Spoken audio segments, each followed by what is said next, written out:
तर चला मैत्रिणींनो, आज तुमच्याबरोबर जरा मोठा ब्लॉग शेअर करावा म्हटलं. कारण आज ना ओवी शाळेत जाताना सकाळच्या सांगून गेली आहे की मला ढोकळा कर, मला ढोकळा खायचा आहे. आणि ढोकळा म्हटलं ना की माझा ना जवळजवळ 90 वेळा बरोबर होतो आणि 10 वेळा चुकतो असं होतं. पण शक्यतो बरोबर होतो जर तो शांत मनानं केला तर म्हटलं चला आज तुमच्याबरोबर पण ढोकळा शेअर करूया. आणि संपूर्ण डाळीच्या पिठाचाच ढोकळा मी करते. कारण त्यात रवा वगैरे घातला की त्याच्यात फारशी मजा येत नाही, म्हणजे छान नाही वाटत तो. म्हणून आपण पूर्ण डाळीच्या पिठाचा ढोकळा करत आहोत. त्यासाठी सगळ्यात आधी वाटी आणि डाळीचं पीठ. आता हे जे डाळीचं पीठ आहे ते आपलं डीमार्टचं आहे, मी दळलेलं वगैरे नाही आणि तसंच घेत आहे मी ते. चाळण्याची गरज नाही कारण आपण ह्याला भरपूर नंतर हलवणार आहोत. तर त्यासाठी 2 वाट्या बरोबर मी डाळीचं पीठ घेत आहे. म्हणजे मी जसा तुम्हाला हे सांगतेय ना त्याप्रमाणे जर केलात तर ढोकळा चुकणार नाही अजिबात. तर असं आहे बघा, हे अशी म्हणजे जास्त गच्च नाही भरायची आणि अशी घ्यायची 1 वाटी. आता त्याच्यामध्ये अजून 1 वाटी घालायचा,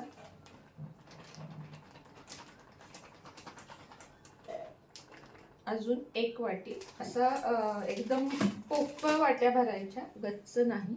अजून 1 वाटी. आता बाकीचं साहित्य तुम्हाला दाखवते की मी काय काय घालणार आहे. तर आता बेसिक तयारी म्हणून आपल्याला सगळ्यात आधी स्टीमर, म्हणजे तुमच्याकडे जे काही असेल पातेलं वगैरे, माझ्याकडे इडलीच्या भांड्यामध्येच मी ढोकळा करते. तर ते सगळ्यात आधी तापवत ठेवूया आपण. कारण ज्यावेळेस आपण असं गरम पाण्यामध्ये ढोकळा ठेवतो तर तो खूप छान फ्लफी होतो. त्या माझ्याकडे अशा 2 प्लेट्स आहेत ढोकळ्यासाठी इडलीच्या भांड्यामध्ये. तर त्यात मी करणार आहे. तुमच्याकडे नसेल तर तुम्ही कुकरच्या भांड्यामध्ये कुकरची शिट्टी काढून सुद्धा करू शकता, किंवा एखादा असा थाळा घ्यायचा आणि त्यामध्ये पण करू शकता. आता 2 वाटीला मी साधारण तुम्हाला दाखवते व्यवस्थित. 2 वाटी जे आपण हे घेतलंय ना डाळीचं पीठ, त्याला अर्धा चमचा बरोबर सायट्रिक ऍसिड, अर्धा असा सायट्रिक ऍसिड. यापेक्षा जास्त नाही घालायचं. 1 कणभर घातलं तर चालेल, नाही तर तो आंबट होतो. आंबट नाही होऊन द्यायचा जास्त अगदी. चवीनुसार मीठ. मिठाचा अंदाज प्रत्येकाचा वेगळा असतो, त्यामुळे तुम्ही तुमच्या ह्यानं मीठ घाला. साखर आठवणीनं घाला, कारण आंबट कुठल्याही गोष्टीत आपण जेव्हा आंबट काही घालतो तेव्हा साखर ही आलीच पाहिजे. म्हणून चांगली 2-2.5 चमचे साखर घातलेली आहे. यातच थोडासा हिंग घालून घेऊया. हिंग बहुतेक संपलाय माझा ह्यातला, आहे आत्तापुरता आपल्याला आहे. हिंग घातल्यानंतर अजून एक महत्त्वाची गोष्ट घालायची, ती म्हणजे तेल. पण तेल थोडंसं नंतर घालायचं. आता यामध्ये आधी पाणी घालून घेऊया. आता हे बघा, हे 2 वाट्यामध्ये हे सगळं मी जे तुम्हाला साहित्य सांगितलं ते घातलं. आता पाणी घालताना तुम्हाला दाखवतो. आता या ठिकाणी आलं, लसूण आणि मिरची हे सगळं मी कुटून घेत आहे. ढोकळ्याच्या आतमध्ये सुद्धा तिखटपणा मला आवडतो त्यामुळे मी घालते. काही जण प्लेन ढोकळा करतात, तर ही पण चॉईस आहे आपली आपली. तर मी आता हे बारीक करते आणि त्यामध्ये घालते. तर आता आपण ह्याला तेल लावून घेऊया. कारण एकदा आपण ढोकळ्यामध्ये सोडा वगैरे घातला की त्याला अजिबात वेळ लावून चालत नाही. त्यामुळे प्लेटला छान असं तेल लावून घेऊया. 2 प्लेटमध्ये यासाठी की चांगला फुगावा म्हणून.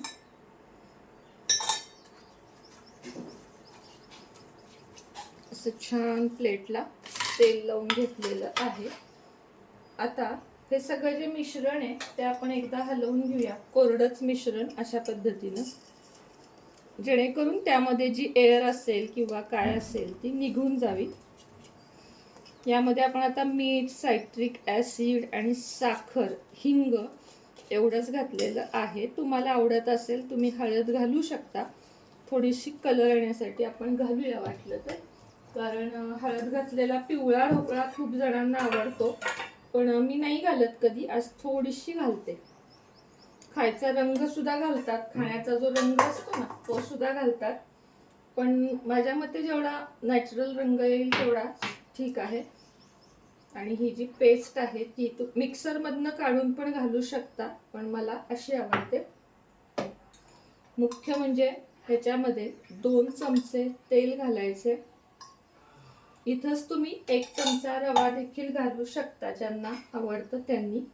आणि सगळ्यात शेवटी आपल्याला आता पाणी आणि सोडा. आता 2 वाट्या मगाशी आपण डाळीचं पीठ घेतलं होतं तेवढंच पाणी घ्यायचं, गच्च वाटी नाही घ्यायचं, तेवढंच पाणी घ्यायचं. गरज लागली तर आपण अजून घालायचं, पण तुम्हाला दाखवते मी, गरज शक्यतो लागत नाही.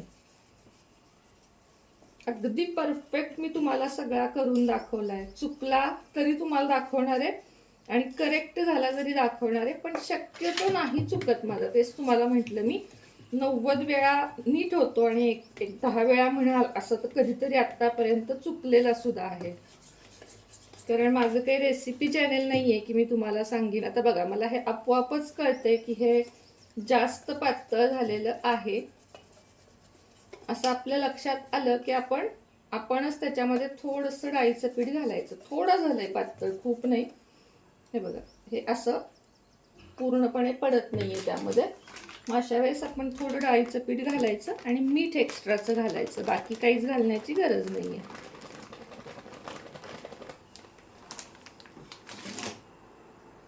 या गोष्टी आपल्याला ना करूनच जमतात. खूप जणी ते विकतचं हे आणतात, तयार पीठ, आणि त्याचं करतात, पण गरज नाही. आपण आपले पदार्थ करायचे.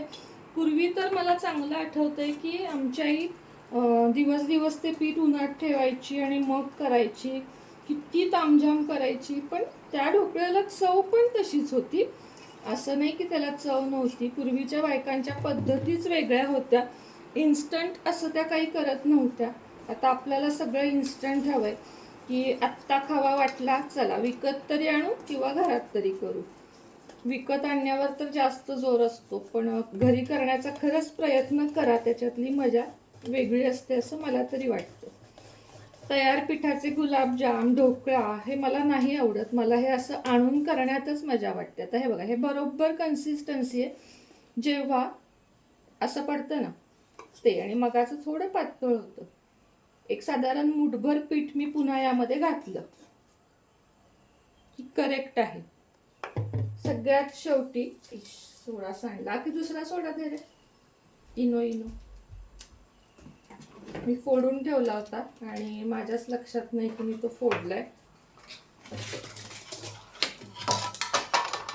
चल, आता यामध्ये शेवटची गोष्ट घालायची ती म्हणजे इनोचं अख्खं पाकिट आपण यामध्ये घालायचं आहे. कारण फार नसतोच त्यामध्ये, 1 चमचाच असतो. आणि मग मात्र अजिबात थांबायचं नाही, एकदम जलद गतीने असं हलवायचं.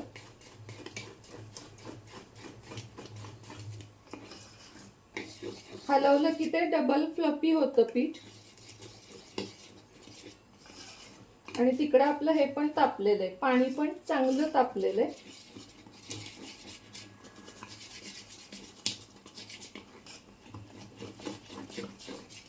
बघू शकता, हे बघा, दिसते तुम्हाला या पद्धतीने. चला, आता मी ह्याच्यामध्ये ठेवते. यामध्ये घालून घेऊया आपण पीठ.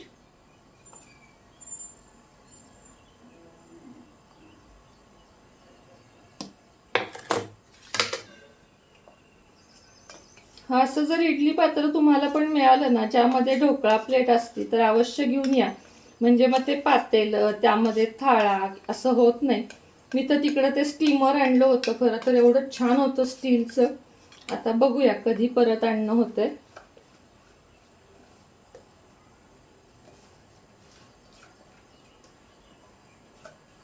दोन्हीतही मी गरज पडेल एवढं पीठ घातलेलं आहे, जेणेकरून ते फुगून वगैरे व्यवस्थित आपल्याला मिळेल.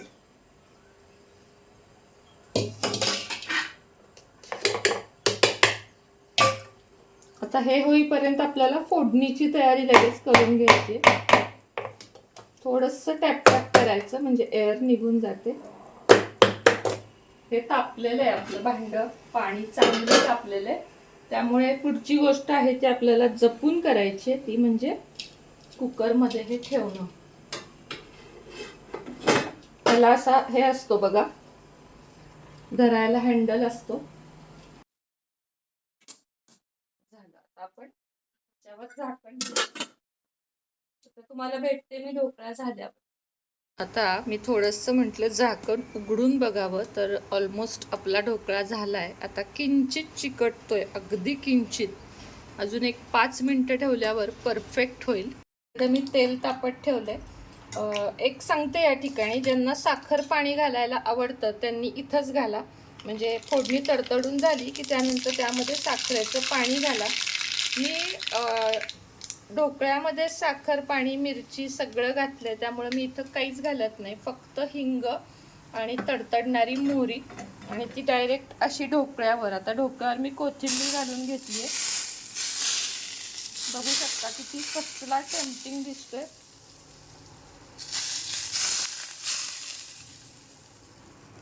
अशा पद्धतीनं आपला ढोकळा तयार आहे.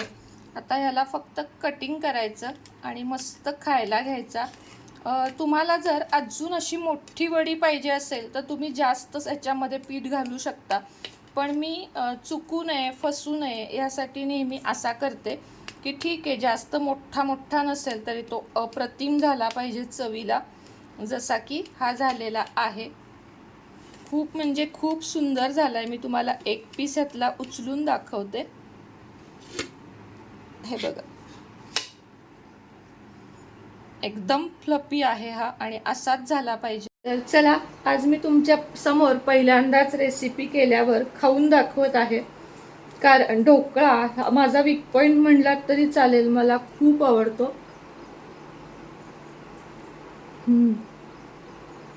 अप्रतिम झालाय, खरंच करून बघा. सायट्रिक ॲसिड थोडं कमी असतं तरी चाललं असतं, पण अप्रतिम आहे. करा, खा आणि मग मला सांगा की ही रेसिपी कशी वाटली. कधीही न फसणारी, न चुकणारी माझी ढोकळा रेसिपी जर तुम्हाला आवडली तर नक्कीच कमेंटमध्ये सांगा की छान केलाय, किंवा तुम्हाला जे वाटेल ते लिहा. तुम्ही कधी करता का हेही सांगा. कसा करता, पद्धत वेगळी असेल तर तेही सांगा. चला, आजचा व्हिडिओ इतकाच. पुन्हा भेटेन नवीन व्हिडिओ सोबत.